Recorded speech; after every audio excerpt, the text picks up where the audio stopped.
Elle n'aurait pas dû être là. Une femme, seule, se dressant pour défendre un homme que la ville entière avait déjà condamné à la potence. Mais ce qu'elle s'apprêtait à découvrir ferait trembler le tribunal et ébranlerait la ville jusqu'à ses fondations. Le soleil impitoyable du Nouveau-Mexique martelait les toits de Saint-Roch lorsque Claire Delacroix descendit du train. En cet été 1871, la ville frontalière bouillonnait d'activité. Cow-boys, marchands et colons s'affairaient dans la poussière, remarquant à peine cette silhouette élancée vêtue d'une modeste robe de voyage bleue, serrant contre elle une sacoche en cuir usé remplie de codes juridiques et de documents personnels. Claire avait 32 ans. Éduquée dans l'Est, elle avait exercé le droit à Philadelphie pendant 5 ans avant de choisir l'aventure de l'Ouest.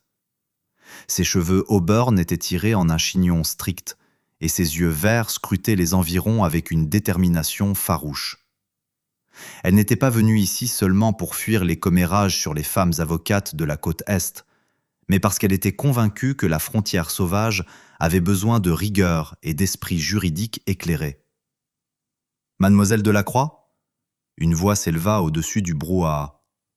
Elle se retourna pour faire face au juge Guillaume Mercier, un homme robuste à la barbe poivre et sel et au regard bienveillant. Ils avaient correspondu par courrier pendant des mois avant qu'il n'accepte de l'engager comme greffière le temps qu'elle s'installe. « Juge Mercier, c'est un honneur de vous rencontrer enfin en personne. » Claire tendit une main qu'il serra vigoureusement. « L'honneur est pour moi. Cependant, je dois vous mettre en garde. Saint-Roch n'est pas Philadelphie. Les gens d'ici ont des idées bien arrêtées sur la place d'une femme, et ce n'est certainement pas dans un tribunal. » Claire hocha la tête. « J'en suis consciente, votre honneur, mais les opinions changent avec le temps et les résultats. » Alors qu'il se dirigeait vers sa calèche, le juge baissa le ton, confidentiel. « Il y a une affaire imminente. Un comanche nommé Loup Solitaire est accusé d'avoir volé des chevaux au ranch Dumont. Les preuves sont maigres, pour ne pas dire inexistantes, mais la haine envers les Indiens est tenace par ici. »« Et personne ne veut le défendre ?» demanda Claire, devinant déjà la réponse. « Personne ne veut risquer sa réputation pour un sauvage. Le conseil municipal a déjà décidé de sa culpabilité avant même le procès. » Une flamme s'alluma dans le regard de Claire. « Peut-être pourrais-je examiner le dossier ? En tant que votre greffière, bien entendu. » Le juge Mercier lui lança un regard entendu. « C'est exactement pour cela que je vous en parle. Vous n'avez encore rien à perdre ici. » Plus tard ce soir-là, dans la petite chambre qu'elle louait au-dessus du magasin général, Claire parcourut les dossiers à la lueur d'une lampe à pétrole. Loup Solitaire avait été trouvé près du ranch Dumont le lendemain de la disparition de 3 étalons de prix. Aucun cheval n'avait été retrouvé, aucun témoin ne l'avait vu commettre le vol. Mais sa simple présence suffisait aux yeux de la loi locale pour établir sa culpabilité. Le lendemain matin, Claire se rendit à la prison. Le shérif Lefebvre la toisa d'un œil soupçonneux lorsqu'elle demanda à voir le prisonnier. « Ma petite dame, c'est pas un endroit pour une femme honnête », grommela-t-il en mâchonnant un cure-dent. « Je suis ici pour affaires légales, shérif. Le juge Mercier m'envoie. » À contre-cœur, il la conduisit jusqu'à la cellule où attendait Loup Solitaire.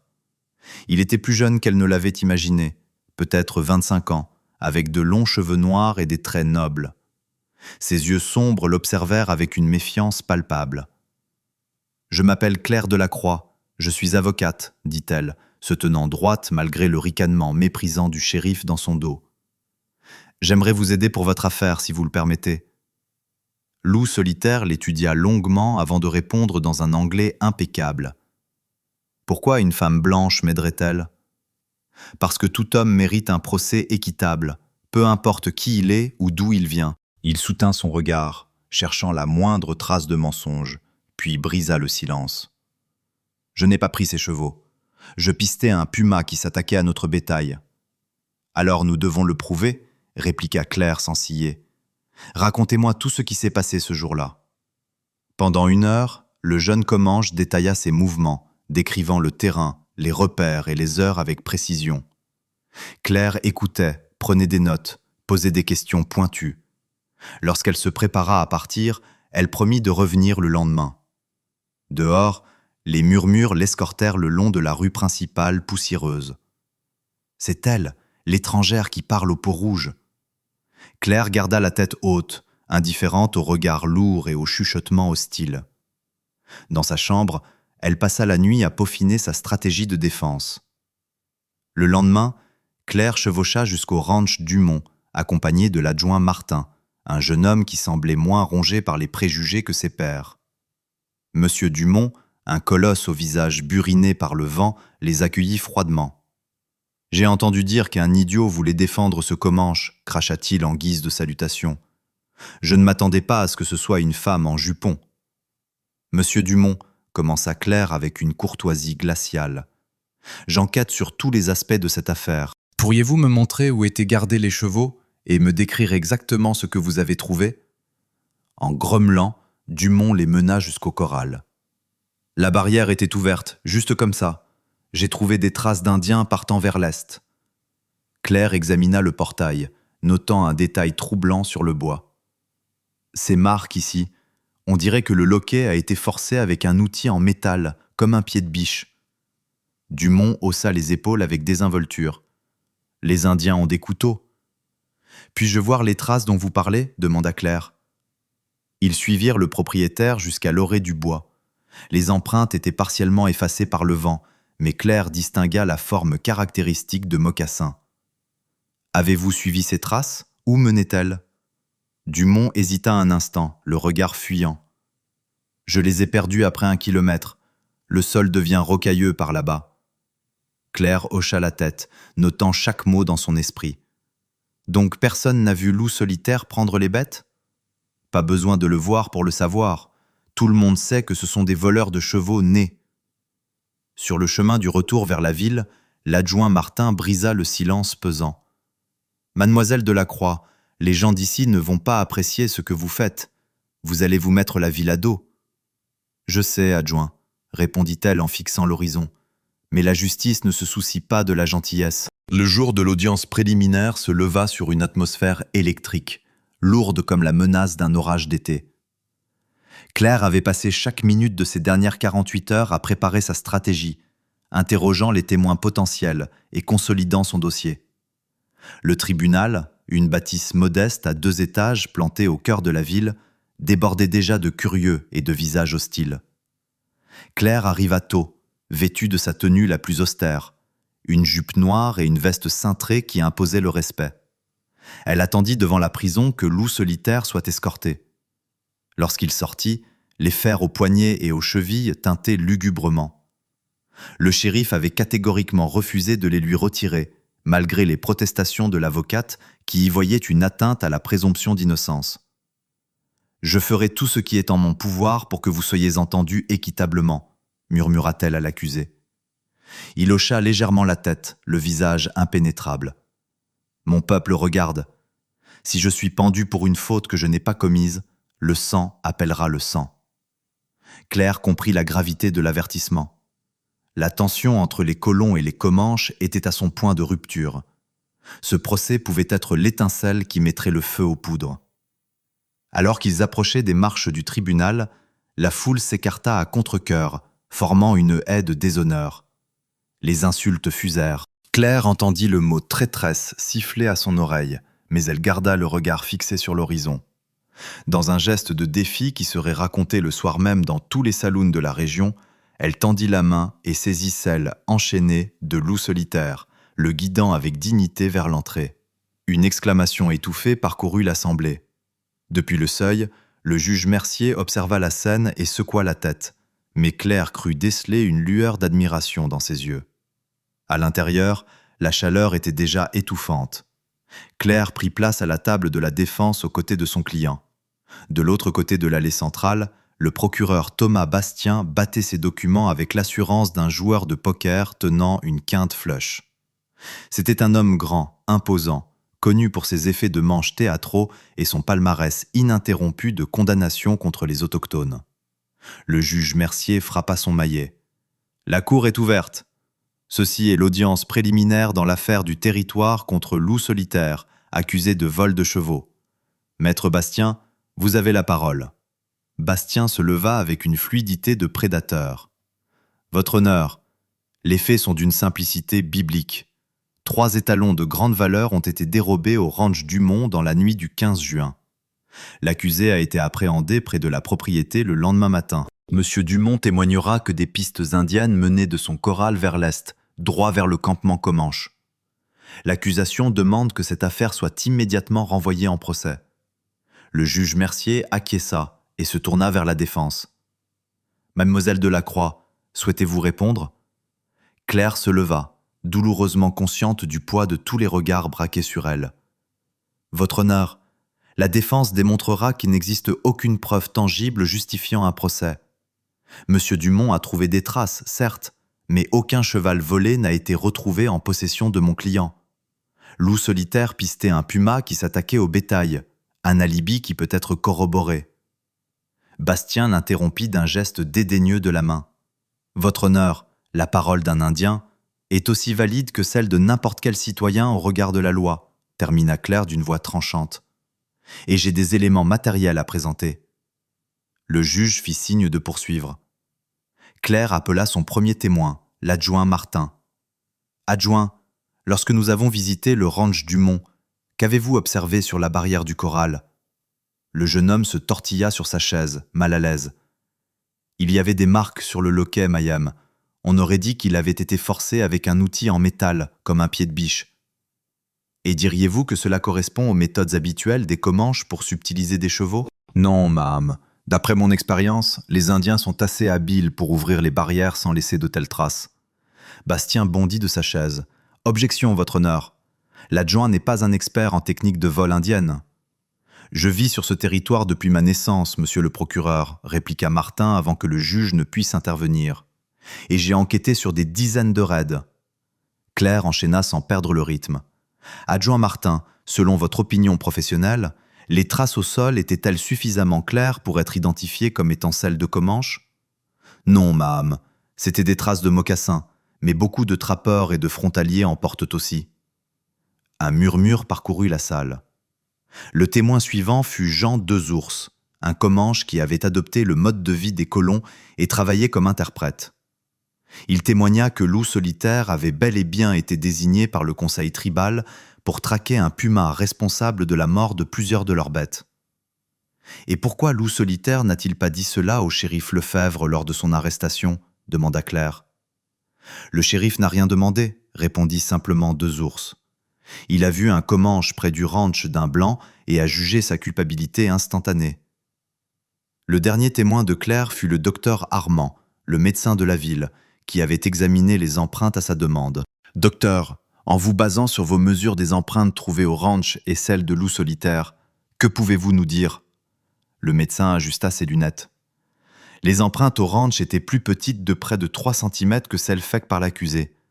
Je ne peux pas affirmer avec une certitude scientifique que Loup solitaire n'a pas fait ces traces, mais elles sont anatomiquement incompatibles avec la taille de ses pieds. » Alors que Claire bâtissait sa défense, pièce par pièce, elle sentait l'humeur de la salle changer. Le doute s'insinuait là où régnait la certitude.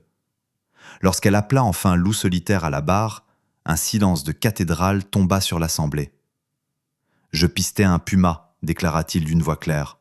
« Mon peuple avait perdu 3 chevaux à cause de ce fauve. Je l'ai suivi pendant 2 jours. Sa piste passait près du ranch de l'homme blanc, mais je ne me suis jamais approché de ces bêtes. » « Avez-vous vu quelqu'un d'autre dans la zone ?» demanda Claire. Loup solitaire hocha la tête. « 2 hommes à cheval, se dirigeant vers l'est avec plusieurs montures en longe. C'étaient des hommes blancs. Je me suis caché car je savais qu'on m'accuserait s'ils me voyaient. Pourriez-vous identifier ces hommes si vous les revoyiez ? L'un avait une longue cicatrice en travers de la joue. L'autre avait 2 doigts manquants à la main gauche. » Claire se tourna vers le juge Mercier, triomphante. « Votre honneur, cette description correspond en tout point aux frères Caron, des voleurs de chevaux notoires qui sévissaient dans le territoire voisin l'année dernière. Je demande un délai pour enquêter sur cette piste avant qu'une décision ne soit prise concernant la tenue d'un procès. » Le juge réfléchit un instant, caressant sa barbe, puis hocha la tête. « La cour suspend l'audience pour 3 jours afin de permettre un complément d'enquête. L'accusé reste en détention. » Alors que la salle se vidait, Claire rassembla ses papiers, sentant les regards peser sur elle. Certains semblaient pensifs, d'autres furieux. Le procureur Bastien s'approcha de sa table. « Jolie performance, mademoiselle Delacroix, dit-il à voix basse. Mais vous vous faites des ennemis puissants. Dumont a des amis au conseil municipal. » « Je ne suis pas ici pour me faire des amis, monsieur le procureur. Je suis ici pour servir la justice. » Le visage de Bastien se durcit. La justice, c'est ce que les gens décident ici, pas ce qu'une femme de la côte Est imagine dans ses livres. En regardant Loup Solitaire être reconduit vers sa cellule, Claire comprit que la véritable bataille ne faisait que commencer. Elle avait semé le doute raisonnable dans le tribunal, mais changer les cœurs et les esprits d'une ville aveuglée par la haine serait une épreuve bien plus redoutable. Les 3 jours de sursis accordés par le juge Mercier s'écoulèrent dans un tourbillon d'activités fébriles. Claire, travaillant de concert avec l'adjoint Martin, fit chauffer le télégraphe, envoyant des dépêches aux hommes de loi de toute la région pour obtenir des informations sur les frères Caron. Elle interrogea des éleveurs ayant subi des vols similaires, tissant patiemment la toile d'un schéma criminel qui disculpait les Comanches. Dès le 2e jour, les réponses commencèrent à tomber, confirmant que les frères Caron avaient été signalés dans le secteur. Un télégramme d'un marshal des terres du Nord rapportait qu'ils étaient soupçonnés de voler des montures pour les revendre aux garnisons de l'armée avec de faux papiers. Ce soir-là, alors que Claire regagnait sa chambre, un fracas de verre brisé la fit sursauter. Une pierre venait de traverser sa fenêtre, manquant sa tête de quelques centimètres. Enroulé autour du projectile, un morceau de papier portait un message griffonné à la hâte. « Quitte la ville où tu finiras au bout d'une corde avec ton ami le sauvage. » Elle rapporta l'incident au shérif Lefebvre, qui sembla bien peu ému par la menace. « Vous avez donné un coup de pied dans la fourmilière, mademoiselle Delacroix, dit-il en haussant les épaules. Je ne peux pas dire que je sois surpris. Est-ce ainsi que fonctionne la justice à Saint-Roch, shérif? Par l'intimidation? La justice fonctionne comme les gens le veulent, et les gens d'ici ne veulent pas d'une étrangère qui défend les peaux rouges. Malgré la menace, Claire poursuivit son enquête sans faiblir. Au matin du 3e jour, l'adjoint Martin déboula dans son bureau, le visage illuminé. « Mademoiselle Delacroix, on les tient. Les frères Caron ont été repérés en train d'essayer de vendre des chevaux à un maquignon de Val d'Argent. La description correspond aux bêtes de Dumont. » Le cœur de Claire s'emballa. Ont-ils été arrêtés? Pas encore, mais le shérif de Val d'Argent les surveille. Il attend une confirmation formelle avant d'intervenir. Claire rédigea aussitôt une description détaillée des chevaux volés, incluant des marques distinctives que seul le propriétaire ou un expert pouvait connaître. Elle l'envoya par cavalier express, puis se rendit chez le juge Mercier. Le magistrat écouta son rapport avec attention. « C'est prometteur, mademoiselle, mais pas encore concluant. Nous reprendrons l'audience demain comme prévu. » Cette nuit-là, Claire rendit visite à Loup Solitaire dans sa cellule. Il était assis en tailleur sur le sol de pierre, dégageant une sérénité déconcertante au vu de sa situation. « Nous avons peut-être trouvé les vrais voleurs, » lui annonça-t-elle. « Mais je ne peux pas promettre ce qui se passera demain. » Loup Solitaire hocha la tête. « Vous avez fait plus que ce que quiconque espérait. Mon peuple vous est reconnaissant. Je n'ai pas encore gagné votre liberté. Vous avez montré que tous les Blancs ne nous voient pas comme des animaux ou des voleurs. C'est une autre forme de liberté. » Claire hésita, puis posa la question qui la taraudait. « Si vous êtes libéré, que ferez-vous? Retournerez-vous parmi les vôtres? » « Mon peuple est coincé entre 2 mondes, dit-il d'une voix songeuse. Les anciennes voix disparaissent comme la brume du matin. Certains combattent ce changement. D'autres, comme moi, cherchent à comprendre ce nouveau monde. Ce n'est que par la compréhension que nous survivrons. » « Et si la compréhension échoue ?» demanda doucement Claire. Une tristesse infinie passa dans le regard sombre du jeune homme. « Alors mon peuple s'effacera de la surface de la terre. Il ne vivra plus que dans vos livres et vos histoires. » Le lendemain matin, le tribunal était plus bondé que jamais. La rumeur concernant les frères Caron s'était répandue en ville, alimentant toutes les spéculations. Claire trouva le juge Mercier déjà installé, le visage grave. « Avant de commencer, » annonça le juge, « j'ai reçu une communication du shérif de Val d'Argent. » Un silence total se fit dans la salle. Les frères Caron ont effectivement été trouvés en possession de 3 chevaux correspondant à la description de ceux volés au ranch du Mont. Un murmure parcourut la foule.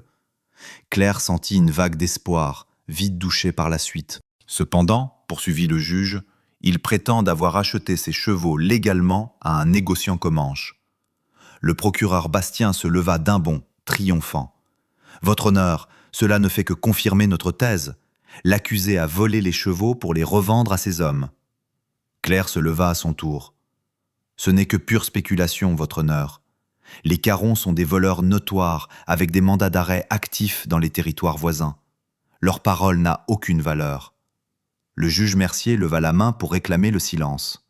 « Je suis enclin à être d'accord avec mademoiselle Delacroix sur ce point. Toutefois, nous avons besoin de preuves plus concluantes avant de pouvoir rejeter les charges. » À cet instant précis, les lourdes portes du tribunal s'ouvrirent à la volée. L'adjoint Martin entra, suivi d'un homme grand et distingué portant l'uniforme de l'armée. « Votre honneur !» cria Martin. « Le capitaine Brunet de Fort Sentinelle apporte des preuves capitales pour cette affaire. » Le juge fit signe à l'officier d'approcher. Une fois assermenté, le capitaine Brunet s'adressa à la cour d'une voix forte et claire. « Hier, nous avons appréhendé 2 hommes qui tentaient de nous vendre des chevaux dont les marques au fer avaient été maquillées. Lors de l'interrogatoire, ils ont avoué avoir volé des montures dans plusieurs ranchs de la région, y compris la propriété du Mont. »« Ces hommes, demanda précipitamment Claire, étaient ceux les frères Caron ? » ?»« Oui, madame. Ils ont spécifiquement mentionné avoir piégé un Comanche pour détourner les soupçons.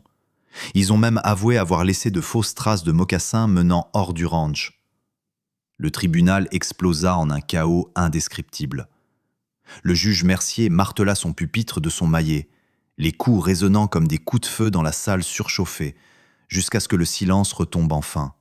« Capitaine, êtes-vous prêt à signer une déposition sous serment confirmant ces faits ? » ?»« C'est déjà fait, votre honneur. » L'officier tendit un document au magistrat. Mercier l'examina avec attention, ajustant ses lunettes, puis leva les yeux vers l'Assemblée. À la lumière de ces nouveaux éléments, cette cour rejette l'ensemble des charges retenues contre l'accusé, loup solitaire. J'ordonne sa libération immédiate. Claire sentit une vague de soulagement la submerger, lui coupant presque le souffle. Elle se tourna vers loup solitaire. Il demeurait stoïque, mais elle vit la tension quitter ses épaules, comme un fardeau invisible enfin déposé. Cependant, tout le monde ne partageait pas ce moment de justice. Dumont bondit de son siège, le visage cramoisi de colère. « C'est une infamie.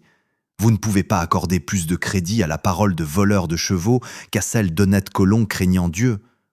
Ces sauvages nous volent depuis des années. » « Monsieur Dumont, » répliqua le juge d'une voix de fer, « les preuves disculpent sans l'ombre d'un doute cet homme. Vos chevaux vous seront restitués dès qu'ils auront été transférés depuis Fort Sentinelle. » Alors que la salle d'audience se vidait progressivement, Claire rassembla ses dossiers, consciente des réactions contrastées qui l'entouraient. Certains inclinaient la tête avec respect dans sa direction, tandis que d'autres lui lançaient des regards noirs, chargés de haine. Loup solitaire, désormais libéré de ses fers, s'approcha d'elle. « Merci, Claire Delacroix. Mon peuple n'oubliera pas ce que vous avez accompli. »« Je n'ai fait que ce que tout avocat aurait dû faire, » répondit-elle, bien qu'ils sussent tous deux que peu auraient accepté de plaider sa cause. Sur le parvis du tribunal, Claire et Loup solitaire furent accueillis par un petit groupe de Comanches venus assister au dénouement. Un ancien s'avança, son visage parcheminé empreint d'une grande solennité. « La femme qui plaide a un cœur vaillant, » déclara-t-il dans sa langue natale, que Loup solitaire traduisit à voix basse. « Nous garderons son nom dans nos histoires. » Claire se sentit humble face à ces mots. « Dites-lui, s'il vous plaît, que ce fut un honneur de défendre la justice, peu importe qui la réclamait. » Alors que Loup solitaire s'apprêtait à repartir avec les siens, il se tourna vers Claire une dernière fois. « Vous vous êtes fait des ennemis ici, mais aussi des amis. Soyez vigilante. » Elle hocha la tête, comprenant parfaitement l'avertissement. En défendant cet homme, elle n'avait pas seulement défié la loi, elle avait ébranlé des préjugés profondément enracinés. Et la bataille pour la justice était loin d'être terminée. Les semaines qui suivirent la libération de Loup solitaire apportèrent leur lot d'épreuves et d'opportunités inattendues pour Claire. Comme il l'avait prédit, l'hostilité était palpable. Plusieurs clients potentiels annulèrent leur rendez-vous, refusant d'être représentée par l'avocate des Indiens. M. Dumont et ses alliés du conseil municipal firent clairement savoir qu'elle n'était plus la bienvenue dans les cercles respectables de la ville. Pourtant, pour chaque porte qui se fermait, une autre semblait s'entr'ouvrir. Le juge Mercier, impressionné par sa diligence et sa vivacité d'esprit, commença à lui confier les dossiers que les autres avocats fuyaient. Des litiges impliquant des immigrants, des femmes cherchant à divorcer de maris violents, ou des paysans pauvres luttant contre de riches propriétaires terriens. Par un matin d'automne vif et clair, Claire arriva à son petit cabinet pour y trouver Loup Solitaire qui l'attendait.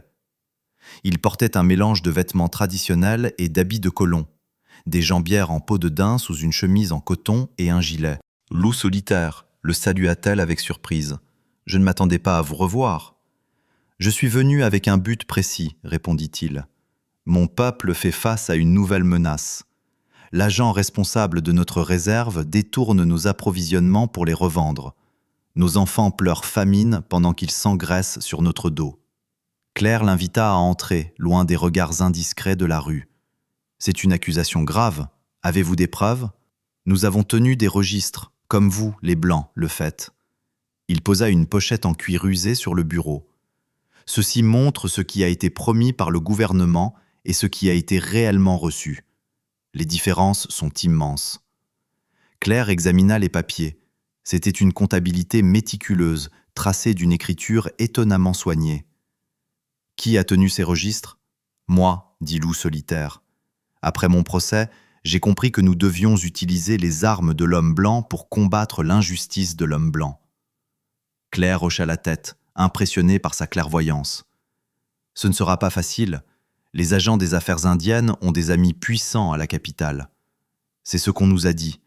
C'est pourquoi nous avons besoin de quelqu'un qui n'a pas peur de se dresser contre le pouvoir. » Claire pesa les conséquences. Accepter cette affaire l'isolerait encore davantage de la bonne société de Saint-Roch, fermant peut-être définitivement certaines portes. Mais elle ne pouvait ignorer une corruption aussi flagrante. « Je vais devoir enquêter davantage, » dit-elle finalement. « Rassembler plus de preuves, trouver des témoins prêts à déposer sous serment. » Loup Solitaire acquiesça. « Je vous aiderai. Il y en a d'autres, des commerçants honnêtes, un médecin qui visite la réserve, qui ont vu la vérité. » Au cours des jours suivants, Claire interrogea ses témoins. Le docteur Fabre, qui soignait les malades de la réserve, confirma que la malnutrition faisait des ravages malgré les rapports officiels faisant état de stocks abondants. 2 négociants intègres témoignèrent avoir vu des marchandises estampillées pour la réserve être vendues dans des villes éloignées. Alors que Claire montait son dossier, la rumeur de sa nouvelle croisade se répandit. Un soir, le juge Mercier l'invita chez lui pour discuter de l'affaire en privé. « Vous nagez en eau trouble, Claire, » dit-il en lui versant un verre de brandy. « L'agent Colbert a des relations qui remontent jusqu'au bureau du gouverneur. Me conseillez-vous d'abandonner, juge ?» Il soupira lourdement, fixant les flammes dans la cheminée. « En tant que juge, je suis tenu de vous dire que les preuves que vous avez réunies méritent une enquête. En tant qu'ami, je crains pour votre avenir et votre sécurité. J'apprécie votre inquiétude, mais je ne peux pas fermer les yeux sur cette injustice. » Le juge Mercier l'étudia un instant. « Vous savez, quand vous êtes arrivé, je pensais que vous n'étiez qu'une idéaliste de l'Est qui repartirait au premier signe de difficulté. Je suis heureux de m'être trompé. La frontière a besoin de justice autant que l'Est, peut-être même davantage, » répliqua Claire. Le juge hocha la tête, pensif. « J'ai reçu une lettre de la Cour fédérale. Ils envoient un enquêteur le mois prochain pour examiner plusieurs dossiers concernant les affaires indiennes. Votre timing pourrait être providentiel. » Cette nouvelle redonna espoir à Claire. Avec l'implication du gouvernement fédéral, les manigances politiques locales auraient moins de poids.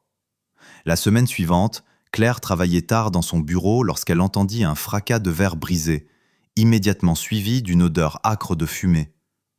Se précipitant à la fenêtre, elle vit des flammes lécher le bardage en bois du bâtiment. Elle n'eut que le temps de saisir ses documents les plus précieux, y compris le dossier de preuve de Loup Solitaire, et de dévaler l'escalier alors qu'une fumée noire envahissait le couloir.